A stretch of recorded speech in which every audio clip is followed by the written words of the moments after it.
जैसे कि कहीं न कहीं उम्मीद थी कि यूएई वर्सेस हांगकांग के मुकाबले नेपाल वर्सेस ओमान जो मैच है, वो बहुत ही क्लोज़ जाएगा। जैसे कि हमने कल मैच शुरू में भी कहीं न कहीं कहा था, बिल्कुल उसी तरह से आखिर ये चीज़ घटी है और नेपाल वर्सेस ओमान जो है कहीं न कहीं एक highly close contest, thriller contest हमें देखने को मिला इस गेम में। और जैसे कि एक्सपेक्टेड था कि ओमान के बॉलर्स वर्सेस नेपाल के बैट्समैन, यहाँ पर ये गेम रहने वाला है, जो हमने मैच शुरू में कहा था। और एग्जैक्टली वही हुआ कि ओमान के बॉलर्स ने जिस तरह से इसने छोटे से टोटल को डिफेंड किया, वो कहीं ना कहीं काबिल तारीफ ज़रूर होगा। लेकिन इस मैच में कई सारी ऐसी चीज़ें रही हैं ओमान के लिए भी और नेपाल के लिए भी, जो इस एनालिसिस के थ्रू आप समझ पाएंगे। और नेपाल के हारने की जो एक सबसे बड़ी वजह रही है वो क्या है, वो डेफिनेटली इस एनालिसिस में आपको समझने की कोशिश, समझाने की कोशिश ज़रूर करेंगे। और वहीं पर ओमान की तरफ से कहाँ कहाँ पर उन्होंने क्या क्या चीज़ें बेहतर की, जहाँ पर वो इतने छोटे से 145 के टोटल को भी वो कहीं ना कहीं डिफेंड करने में कामयाब रह गए उस टीम के खिलाफ जिनका बैटिंग यूनिट काफ़ी ज़्यादा फॉर्म में कर रहा था और अपने घर में कहीं ना कहीं वो खेल रहे थे। चलिए जानने की कोशिश करते हैं, लेकिन शुरुआत हमेशा की तरह सबसे पहले फेस बाय फेस कंपैरिजन, जहां पर थोड़ा सा शॉकिंग ज़रूर लगेगा आपको, लेकिन ये कहीं ना कहीं चीज़ जो है वो बहुत इंपॉर्टेंट हो जाती है कंपैरिजन जानने के बाद।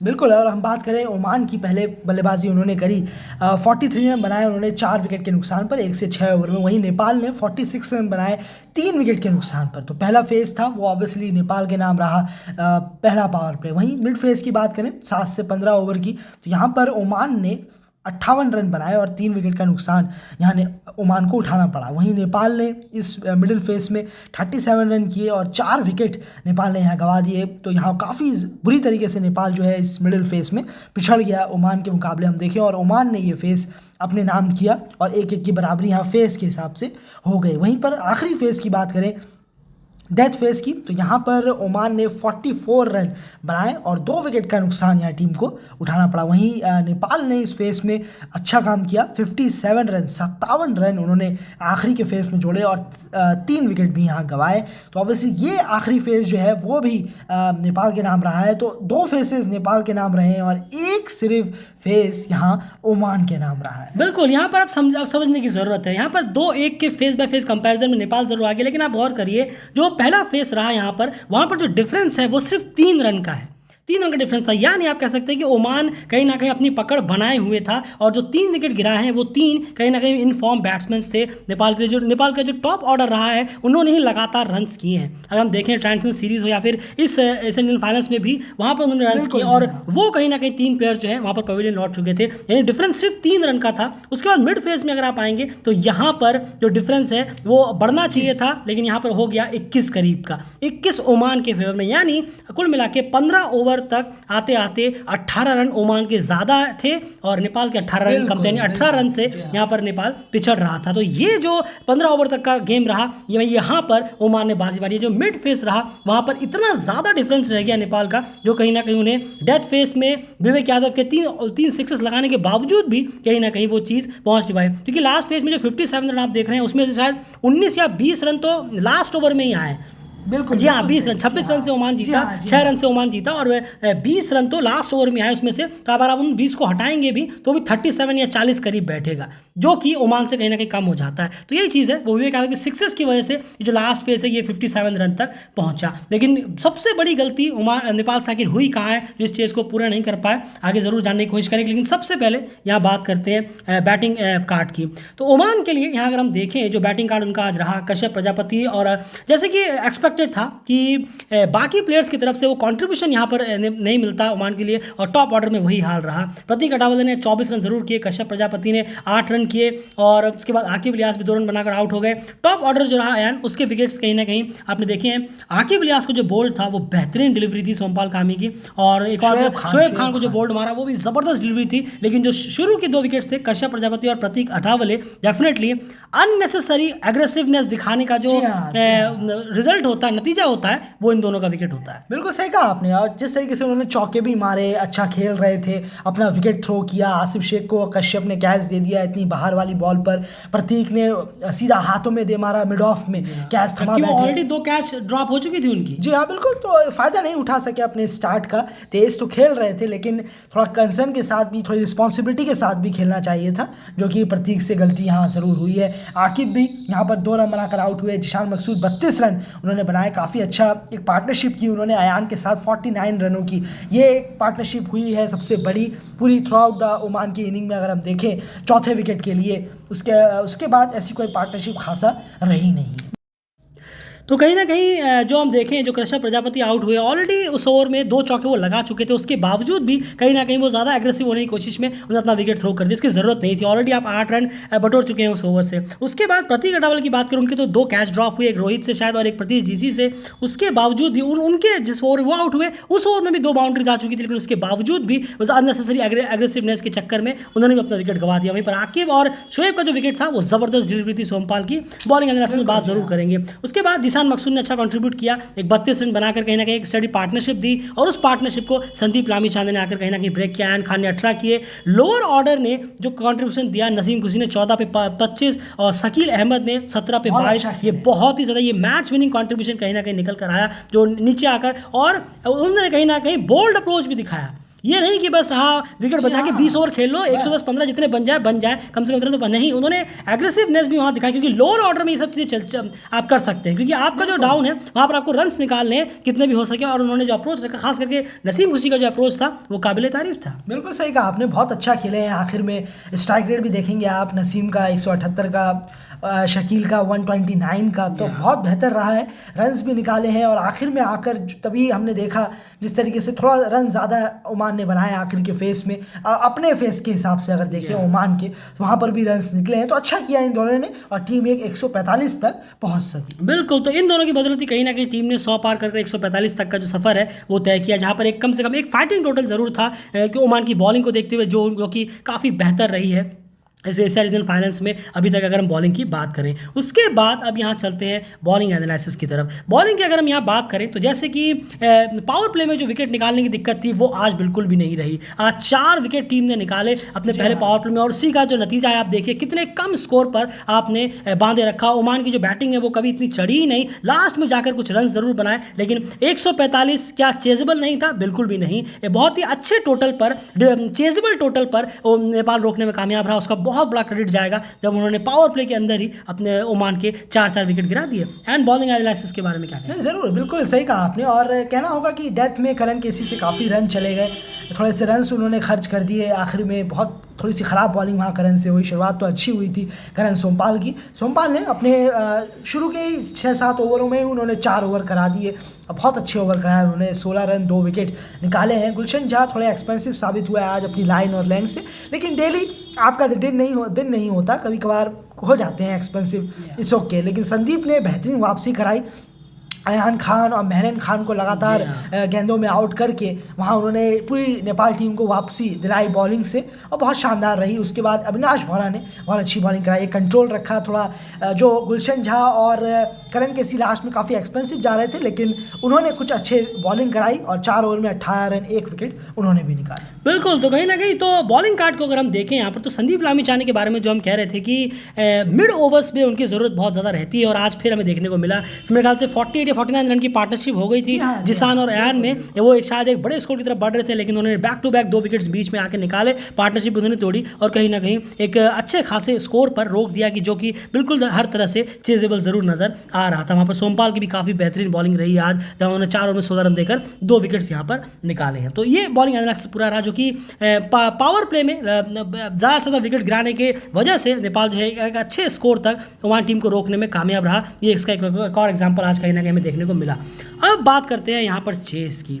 चेस जब नेपाल इस स्कोर को करने के लिए आया, तो अगर हम देखें सबसे बड़ी दिक्कत ये रहती है एक टीम के साथ, कुशल बुर्ते और आसिफ शेख यहाँ पर ओपनिंग करने के लिए आए। आसिफ शेख ने फिर लगभग वही गलती दोहराई जो मलेशिया के खिलाफ उन्होंने दोहराई थी। कॉटन बॉल वो फिर से हल्का सा कट कर 1 रन देने की कोशिश कर रहे थे लेग साइड की तरफ, लेकिन फिर से वो कहीं सीधा हाथों में खेल गए। इस शॉट में जब आप थोड़ा सा स्ट्रगल कर रहे हैं, या तो आप बैट जल्दी लेकर आ रहे हैं, या फिर आप बैट बहुत स्लो लेकर आ रहे हैं, तो ये चीज़ में, क्योंकि जो मलेशिया के खिलाफ आप आउट हुए थे इस तरह से, वो आपका बैट बहुत स्लो आया था, इस बार थोड़ी जल्दी आ गया, तो ये थोड़ी जजमेंट में दिक्कत हो रही है, जिसका खामियाजा आपको भी भुगतना पड़ रहा है और साथ साथ में टीम को भी भुगतना पड़ रहा है, जब आप ओपनिंग स्टैंड कहीं ना कहीं देने में कामयाब नहीं रह रहे हैं अपने प्लेयर के साथ। ये 2 बार हो चुका है लगातार। आउट होने का तरीका अगर सेम हो तो थोड़ा सा बैट्समैन को यहाँ पर अपने काम करने की जरूरत है कि एक ही तरीके में आप बार बार आउट हो जा रहे हैं। 1 विकेट यहाँ पर गिरा। उसके बाद यहाँ सबसे बड़ी कमजोरी नजर आई नेपाल टीम की, और वो है सोमपाल कामी को यहाँ 1 डाउन भेज देना।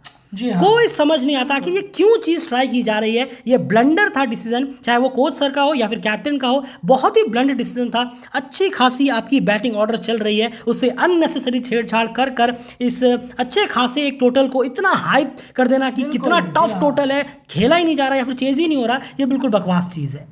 बिल्कुल आपने अच्छे खासे बैटिंग ऑर्डर को पूरी की पूरी लाइनअप को खराब करके रख दिया। वहाँ पर सिंपल सा था, पहला विकेट जल्दी गिरा, वहाँ पर रोहित पटेल की एंट्री होनी चाहिए थी 1 डाउन, सेकंड डाउन कुशल मल्ला का एंट्री होना चाहिए था, फिर आपको बाकी भेजने चाहिए थे। अब आपने किया क्या, पहले सोमपाल गामी को भेज दिया, वो तो 4 रन भी आउट हो गए थे, वो तो कैच छोड़ दिया, एकदम डॉली सा हाथों का कैच छोड़ दिया। जी हाँ, उसके बाद वो 12 तक पहुंचे, वरना 4 पे इनका पवेलियन लौटना तय हो गया था। वो तो एक और बार सोमपाल गामी को 1 डाउन पर भेजना फ्लॉप गया। उसके बाद भी जब आपने देखा कि 2 लगातार विकेट गिर गए हैं, आप थोड़ी सी यहाँ पर पार्टनरशिप की जरूरत है, आपने फिर वहाँ कुशल मल्ला को भेज दिया, जबकि कुशल मल्ला को आपको यहाँ रोकना चाहिए था। सेकंड डाउन उस कंडीशन में भेजना चाहिए था जब आपने रोहित पटेल को फर्स्ट डाउन भेजा हो, लेकिन आपने फिर कुशल को भेज दिया, उसके बाद फिर रोहित कर दिया। पूरे बैटिंग ऑर्डर को यान गड़बड़ा के रख दिया, और इसका एक बहुत बड़ा खामियाजा हमें देखने को मिला कि सोमपाल गामी की जरूरत जहाँ नीचे डाउन द ऑर्डर में थी, वहाँ पर आज वो थे ही नहीं। बिल्कुल सही कहा आपने, और ये डाउन ऑर्डर बिल्कुल भी कहीं इवेंट्स में चेंज करने लायक नहीं है।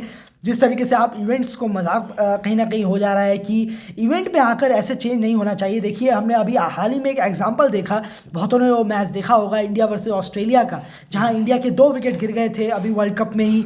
ऑस्ट्रेलिया के खिलाफ 3 विकेट गिर गए थे 2 रन पर। जी हाँ, तो अजीब सा लग रहा था कि क्या होगा, कौन आएगा, कौन कहाँ बैटिंग करेगा, लेकिन नहीं, एज यूजुअल विराट कोहली आए, फिर केएल राहुल आए, तो जैसे चल रहा था वैसे ही चलाया और टीम जीतने में कामयाब रही।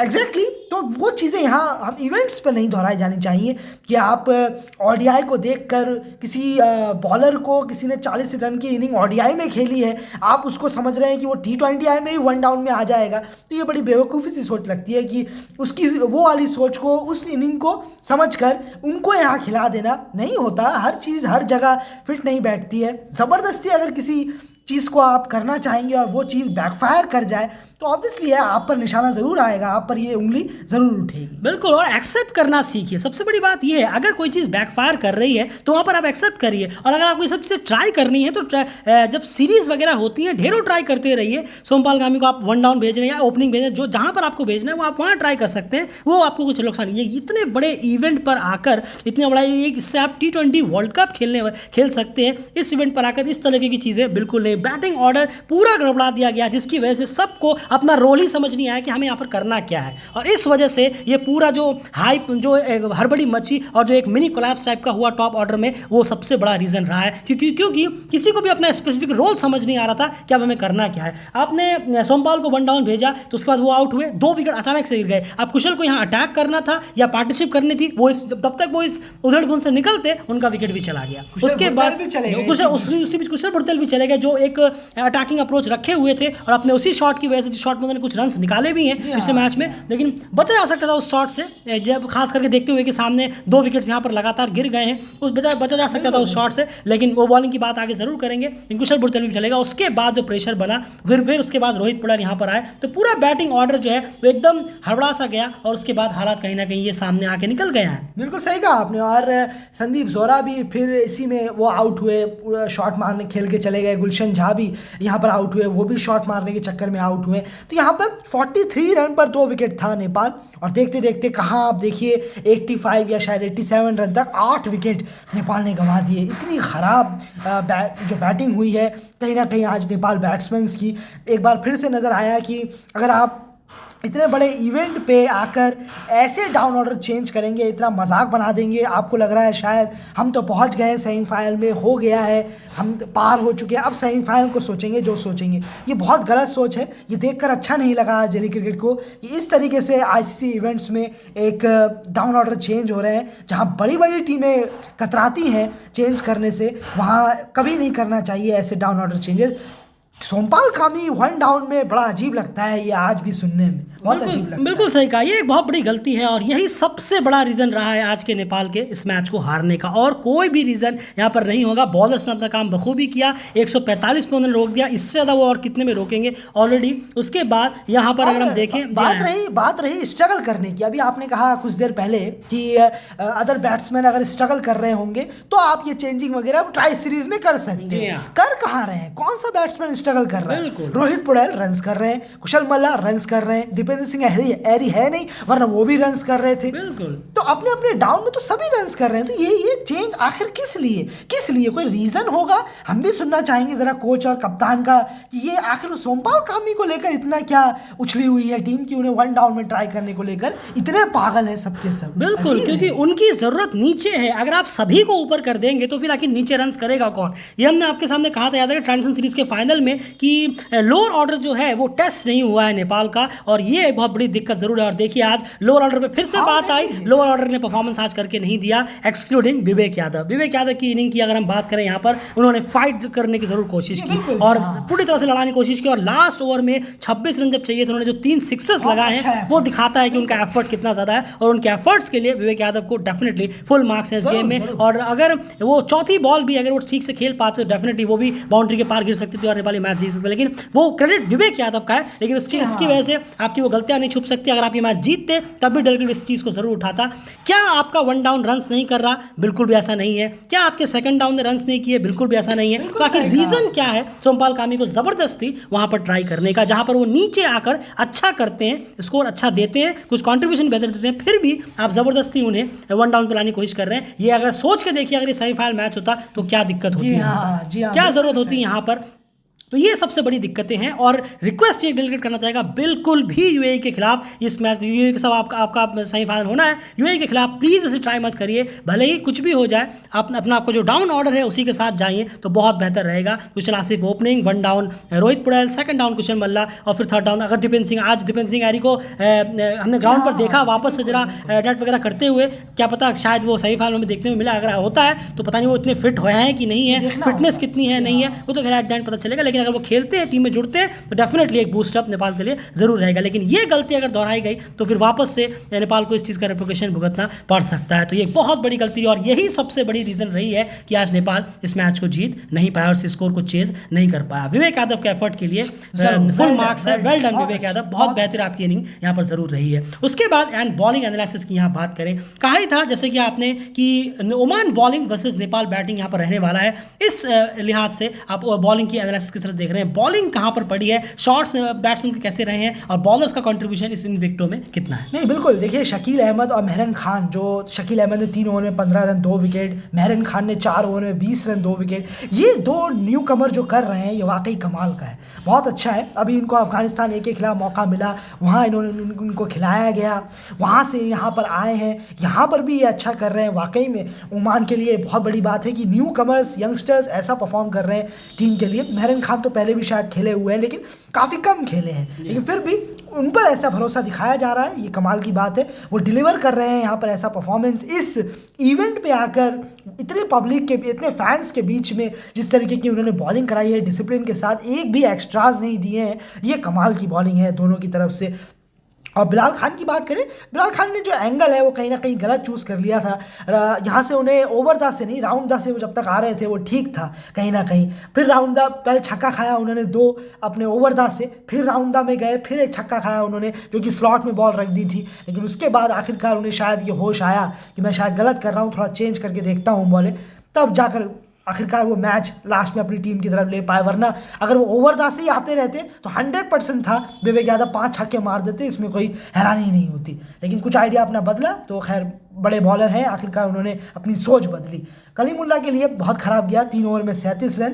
थोड़ा सा यहाँ फयाज भट्ट को शायद लेके आया जाएगा ओमान सेमीफाइनल में, हमें नहीं दिखेंगे कलीमुल्ला खेलते हुए सेमीफाइनल मैच। वहीं जिशान मकसूद ने 2 ओवर में 16 रन दिए, 1 विकेट। और राकिब इलियास का तो परफॉर्मेंस किया तो खैर बहुत अच्छे वक्त पे आ रहा है बॉलिंग से, 4 ओवर में 22 रन 2 विकेट उनका भी है। तो ओमान की बॉलिंग कहीं ना कहीं ठीक टाइमों पर बहुत अच्छी गई है, वरना अदरवाइज शायद ओमान के लिए ये महंगा पड़ जाता। बिल्कुल है। और एक चीज़ और है इस पूरे बॉलिंग यूनिट में कि जहां पर जो स्टंप को टारगेट करने की कोशिश की है बॉलर्स ने इस पूरे बॉलिंग यूनिट में। अगर आप देखिए, रोहित पौडेल ने मिस किया, वो बोल्ड हुए, कुशल बुरतेल ने मिस किया, वो बोल्ड हुए। तो ये कहीं ना कहीं, और ये बहुत इंपॉर्टेंट प्लेयर्स थे, दोनों फॉर्म में। कुशल बुरतेल ने काफ़ी रन किए हैं अभी तक, और रोहित पौडेल, ये दोनों विकेट अगर आपने जल्दी ले लिए हैं तो डेफिनेटली टीम स्ट्रगल करेगी। और वही हमें देखने को मिला, स्टंप को टारगेट काफ़ी किया गया है ओमान के बॉलर्स की तरफ से, खास करके स्पिनर्स की तरफ से, और उसका जो रिजल्ट उन्हें मिला गया वो था जब कुशल बुरतेल और रोहित पटेल को जो बोल्ड हुए थे वो कोई खास टर्न वन नहीं थी, वो लगातार स्टंप को टारगेट कर रहे थे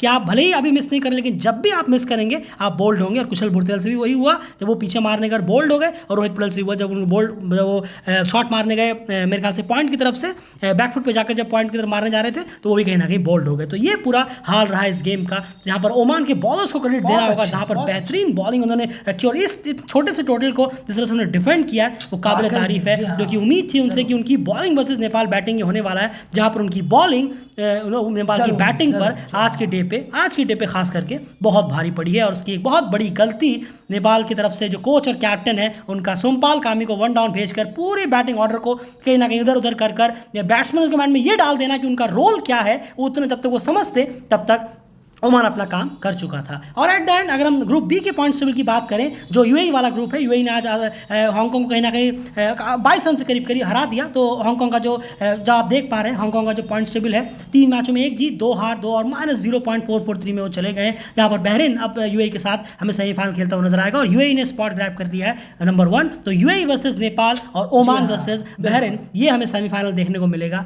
कल, जो कि बहुत इंटरेस्टिंग मैचेस होने वाले हैं। एक्साइटिंग बहुत ज़्यादा होगा क्योंकि एक तरफ नेपाल वर्सेज यूएई है जो ऑलरेडी काफी स्ट्रांग राइवलरी रहती है दोनों की, और दूसरी तरफ बहरीन के पास क्या मौका है यार। ओमान तो फिर भी T20 वर्ल्ड कप खेला है लेकिन बहरीन के पास एक गोल्डन अपॉर्चुनिटी है। बिल्कुल सही कहा आपने, और बहुत अच्छा मौका है, बहरीन बिल्कुल इसे ग्रैब करना चाहेगा और ज़रूर है, बहरीन कर भी सकता है। T20 क्रिकेट है जी हाँ। आप कुछ भी हो सकता है यहाँ पर कि कोई बड़ी टीम या कोई छोटी टीम, ऐसा कुछ है नहीं। T20 में ऐसा बिल्कुल नहीं है, बाकी लॉन्गर फॉर्मेट में ऐसा आप कह सकते हैं, पर यहाँ नहीं। तो देखना वेट एंड वॉच की पॉलिसी रहेगी या फिर बहरीन कैसा क्रिकेट खेले। बिल्कुल, फिलहाल इस एनालिसिस में इतना ही। बने रहिए चैनल के साथ। आप आपकी राय क्या कहती है? क्या आप हमारे इस एनालिसिस से सहमत है? क्या उस रीजन से सहमत है कि नेपाल को जो हार हुई है वो कहीं ना कहीं वो एक बहुत बड़ा रीजन रहा है? या अगर सहमत हैं तो वीडियो को लाइक जरूर करिए, और अगर आप सहमत नहीं है तो आपकी क्या राय है, आपके रीजन क्या है, कमेंट बॉक्स में जरूर से जरूर रखिए और चैनल को सब्सक्राइब करके बने रहिए, क्योंकि मैच प्रीव्यू भी सेमीफाइनल्स के हम आज ही आपके सामने प्रेजेंट करेंगे। वहां पर क्या क्या चीजें ध्यान रखने की जरूरत होगी उस पर बात आगे होगी। फिलहाल इस वीडियो में इतना ही,